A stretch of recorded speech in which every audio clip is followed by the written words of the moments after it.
Olá pessoal, vamos falar sobre inovação? Então, vem comigo. Pessoal, antes de nós entrarmos no assunto, eu queria pedir a vocês para que não esqueçam de registrar a sua opinião e a sua participação no final desse vídeo, ok? Tem um link no final e eu queria que você colocasse a sua avaliação, certo? Então tá, vamos começar.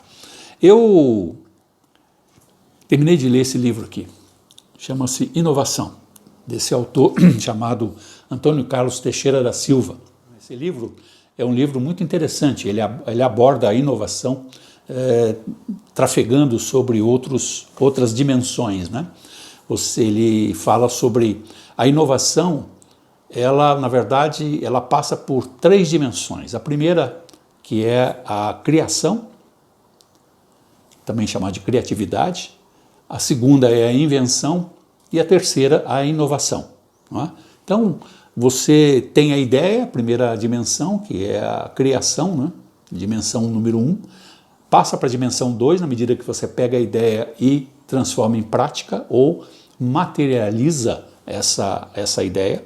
E a terceira é a inovação, que ela pode seguir para a inovação ou não. Por quê? Porque se ela não for algo de valor agregado, se ela não for algo que vai trazer resultados, provavelmente ela para na invenção. Não é? Ela não vai servir para ninguém praticamente, ou para pouca gente, ou não vai trazer resultado. Então não chega à terceira fase destas dimensões que nós estamos falando, tá certo? Bem, considerando esse aspecto, né, das 3 dimensões, então vamos ver exemplo aí de produtos que chegaram até a invenção e não se transformaram num produto inovador. Então, por exemplo, este caso que vai aparecer aí na tela. Vocês têm aí um cinto feminino que foi criado por uma pessoa que materializou isso como uma invenção. Então, transformou esse cinto num produto e ofereceu no mercado. O que aconteceu? Não pegou. Ninguém quis comprar. Obviamente, nenhuma mulher vai querer comprar um cinto em que o próprio cinto, o próprio produto, identifique o diâmetro da sua cintura. Não é? Então, é uma ideia que pode ser muito criativa, mas ela não é inovadora, porque ninguém vai querer utilizar esse produto. Esse produto não pegou, não conseguiu pegar. Existem uma série de outras invenções, né, ou criações e invenções, que já vão direto para a inovação, porque são produtos que resistiram ao tempo. Né? São produtos que resistiram ao tempo. Por exemplo, quem não conhece isso aqui, né? O clips. O clips, para vocês terem uma ideia, foi inventado em 1890, mais ou menos, 1994. A pessoa que inventou esse clips, a ideia foi fazer um produto que juntasse papéis, que organizasse papéis, né? Que prendesse papéis. Né? E o design dele, né? O desenho, se vocês olharem aí na foto, vocês vão ver que o desenho é praticamente o mesmo. Ele não teve evolução praticamente nenhuma, porque ele já nasceu pronto. Ele já nasceu como um produto inovador. Não é? Eles fizeram algumas mudanças não é bem um caso, mas colocaram, adicionaram algumas coisas, como fazer clips colorido, ou o clips de metal ou de plástico, mas o design e o princípio, a função pelo qual ele foi criado, não mudou nesses 100 anos, né, ou mais. Ok?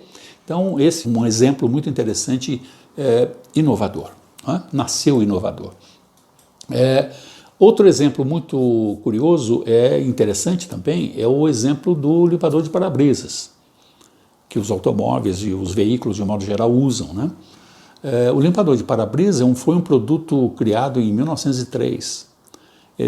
A pessoa que criou esse produto criou em função de uma necessidade, porque essa necessidade acontecia numa cidade americana, uma cidade com muito frio, né, muita neve, e os bondes ficavam com os seus para-brisas totalmente tomados de neve, tinha que parar toda hora para limpar. E essa pessoa muito criativa falou, eu vou bolar alguma coisa que ajude. E aí bolou uma haste com a borracha na ponta. Esse foi o princípio do limpador de para-brisa, né? E esse princípio perdura até hoje. Se você pegar os carros mais modernos, eles usam uma haste com uma borracha na ponta, que é o princípio do limpador de para-brisas, né? Dentro daquele movimento que faz. É uma coisa muito interessante como alguns produtos já nascem com o seu princípio constituído, não é? Existe um filme que eu quero recomendar a vocês, chama-se Jogada de Gênio. Esse filme está no Netflix, assistam. É um filme que traz uma história verídica, uma história real, de um inventor que criou o temporizador do para-brisa. E isso deu um problema jurídico muito grande depois, né? Foi para os tribunais, porque as montadoras começaram a utilizar sem pagar o royalty da ideia. Enfim, e ele terminou ganhando a causa, mas o filme conta a história direitinho como foi. Então mostra o que é uma ideia inovadora quando ela já nasce inovadora, né? Esse é um bom exemplo. Outro exemplo de ideia que perdura ao longo do tempo, uma ideia que perdura ao longo de séculos, né?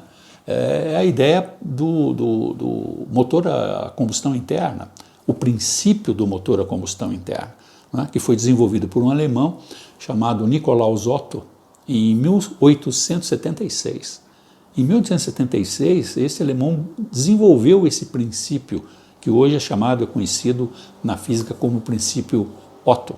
E esse princípio é o mesmo, tanto de um motor de um Ford modelo T, como de um motor de um Fórmula 1. O princípio é o mesmo. Os motores, evidentemente, são tecnologicamente diferentes, mas o princípio, chamado princípio Otto, é exatamente o mesmo, né? Então isso mostra algumas ideias que resistem ao tempo por serem ideias muito inovadoras, né? Agora existem outras que são extremamente curiosas, né? Muito curiosas. Essa, por exemplo, eu tive a oportunidade de ver isso no metrô em Tóquio, onde as pessoas alugam esse equipamento para poder dormir no metrô. A gente acha isso uma coisa estranha, né? Aqui no Brasil, mas lá é muito comum. Então você aluga isso numa estação e entrega na outra, né? E paga lá um aluguel pequeno, inclusive. E o que está escrito ali é o seguinte: o nome da estação está embaixo e em cima está escrito: olha, quando for chegando perto da estação, vocês me acordem. E as pessoas estão acostumadas a isso e acham isso muito natural, né? Para aproveitar longas distâncias de metrô para você poder dormir, não é? E evidentemente no Japão isso dá certo, não sei se daria certo no Brasil, mas está aí uma ideia que ela nasceu como uma ideia criativa, foi materializado, né? E aí o produto é esse que vocês estão vendo, e foi uma ideia inovadora. Por quê? Até hoje todo mundo usa e todo mundo aluga isso e acha muito bacana, legal. Entendeu? Interessante, né? No entanto, tem ideias que nascem, elas são materializadas, mas não viram inovações. Por exemplo, esse caso aí do óculos especializado em dirigir as gotas do seu colírio dentro do olho. Nunca vi isso sendo vendido em lugar nenhum e eu não acredito que isso não se tornou uma ideia inovadora. Ficou no campo da invenção apenas, tá certo? Bom, e quando a gente fala em inovação, é importante a gente frisar bem o conceito, né? O conceito de inovação dá para dividir essa palavra em três partes, né? O I de ideias, o nova de novas ideias e o são de em ação. Então a inovação são ideias novas, né? Ideias criativas em ação. Em ação significa traz valor, agrega valor, traz resultados, ok? Muito bem. E existe um conceito muito clássico de inovação que diz que a inovação é uma ideia que gera valor. Esse conceito está traduzido em quase todos os idiomas, né? É o conceito mais tradicional, ligando a ideia à geração de valor, tá certo? Eu tomei a liberdade de mostrar agora esse conceito. Esse conceito foi eu que criei, que eu entendi a inovação como uma criatividade sustentável. Por quê? Porque se ela é sustentável, significa que ela está gerando algum tipo de valor para alguém, não é? Ela vale a pena. Então, se é uma criatividade que vale a pena, na verdade é o conceito de inovação, tá certo? Existem alguns tipos de inovação: o de processos, o organizacional, inovação de produto, inovação em marketing. Existem vários tipos de inovação, né? Eu vou dar um exemplo de inovação de processo, não é? Vamos pegar um caso que todo mundo conhece, geração de energia, por exemplo, né? Hoje a gente vê o mundo inteiro gerando energia através de vários processos diferentes, ou de hidroelétrica, ou energia eólica, ou energia a partir de combustíveis fósseis, né? De queima de carvão, por exemplo, ou energia solar, ou energia nuclear. Agora existe inclusive o Brasil é pioneiro na América Latina toda, que é a energia das marés. Existe um exemplo interessante no Nordeste, que é a chamada usina de ondas. Essa usina é muito bacana, tem um filme sobre ela, é um filme bem curtinho, deve ter 1 minuto mais ou menos, 1 minuto e pouco, e eu queria que você assistisse, faça uma avaliação para você ver que ideia interessante e inovadora.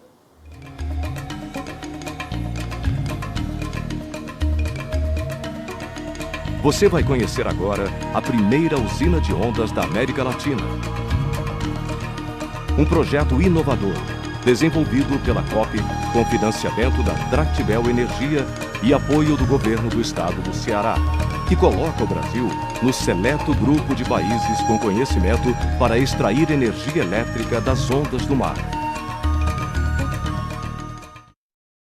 Fabricada com tecnologia 100% nacional, a usina de ondas brasileira é um projeto piloto. Está instalada no quebra-mar do Porto do Pecém, no litoral do Ceará, a 60 quilômetros da capital, Fortaleza. O projeto dos pesquisadores do Laboratório de Tecnologia Submarina da COP foi concebido em módulos, o que permite a ampliação da capacidade da usina. Funciona assim. Cada módulo é formado por um flutuador de 10 metros de diâmetro, um braço mecânico de 22 metros de comprimento e uma bomba conectada a um circuito fechado de água doce. À medida que as ondas passam, os flutuadores sobem, descem e movimentam o braço mecânico. O movimento alternado aciona a bomba hidráulica, que por meio de um circuito fechado, injeta água doce armazenada em um sistema de alta pressão, formado por um acumulador hidropneumático e uma câmara hiperbárica. Esse conjunto libera um jato equivalente a uma coluna d'água de 400 metros de altura, similar à das grandes hidrelétricas. O jato d'água pressurizado faz girar a turbina que aciona o gerador e produz energia elétrica. A usina de ondas do Pecém nasce com a missão de superar o grande desafio de empresas e institutos de pesquisa do mundo inteiro que hoje buscam converter a energia das ondas em energia elétrica, reduzir custos e garantir a competitividade comercial desta nova fonte renovável e não poluente que tem como reservatório o próprio mar.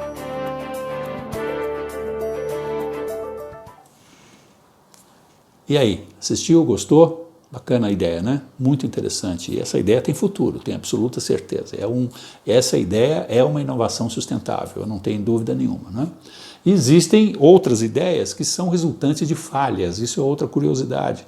Ou seja, uma ideia inovadora que nasceu de uma falha, né? Quer dizer, ninguém teve a ideia, ela praticamente apareceu em função do erro, né? É um caso, por exemplo, de um engenheiro da 3M, aquela empresa global que todo mundo conhece. Ele era um engenheiro de pesquisa, o nome dele é Artfly. E em 1977, esse cara estava trabalhando em cima de um produto lá, desenvolvendo um produto na área de cola, e que deu errado, não colava, né? Não tinha aderência como eles queriam. Então foi abandonado aquele projeto.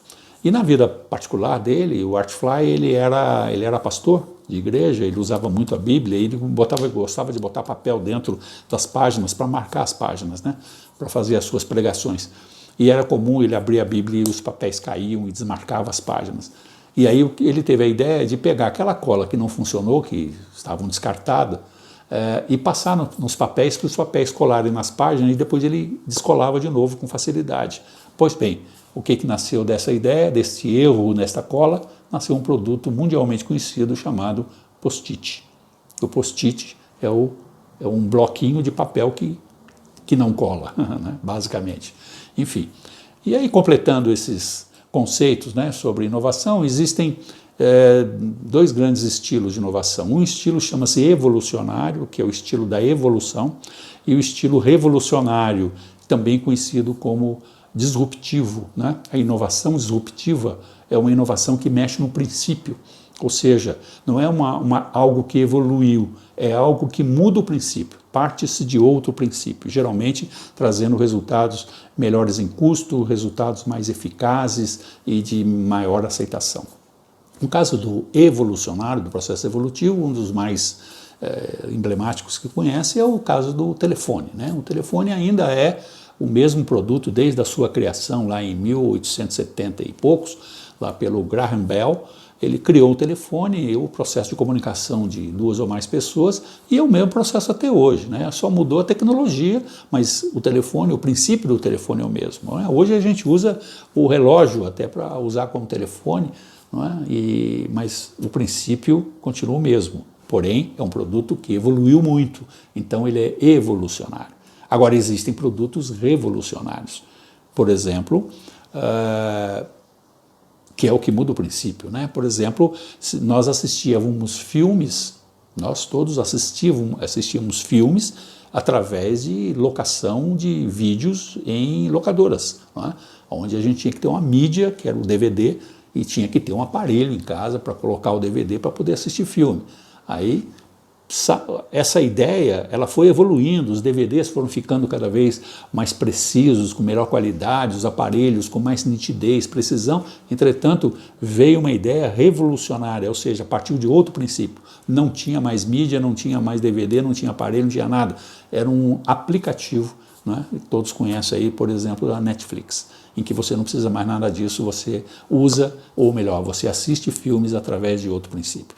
Essa é uma ideia revolucionária. E não é só filme, né? Hoje em música, por exemplo, nós ouvimos música hoje por aplicativos, não precisamos de rádio mais, não é o caso do Spotify e outros casos, tá certo? Então, se nós olharmos esse mundo que nós estamos vivendo hoje na área corporativa, as empresas estão muito carentes de inovações, elas precisam que nós todos, que trabalhamos nas empresas, que damos a nossa contribuição, elas precisam que a gente pense em inovação, certo? Nós precisamos quebrar paradigmas, nós precisamos sair dessa zona de conforto, né? Fazer sempre do mesmo jeito, todo dia. Eu não estou falando para quebrar os padrões, não é isso que eu estou dizendo, né? Os padrões também são evolutivos, né? Nós podemos melhorar os padrões no processo de inovação evolutiva, tá certo? Mas é importante a gente estimular as pessoas para o chamado pensamento divergente, para que as pessoas contestem ideias até para poder tê-las como um processo de evolução também, tá certo? Nós precisamos conviver com isso. Enfim, as empresas, elas não precisam de invenção, elas estão precisando de inovação, aquelas ideias criativas que geram valor, ok? Então, pense no seu trabalho, no seu dia a dia, o que a gente poderia fazer, o que você poderia fazer no processo de inovação a partir das suas ideias criativas, ok? Pense nisso, tá certo? E não esqueça, preencha no final aí o link, vai te levar um formulário para você dar a sua avaliação sobre esse nosso vídeo. Espero que você tenha gostado. E aguarde que nós estamos preparando outros temas muito interessantes, ok? Até a próxima. Valeu!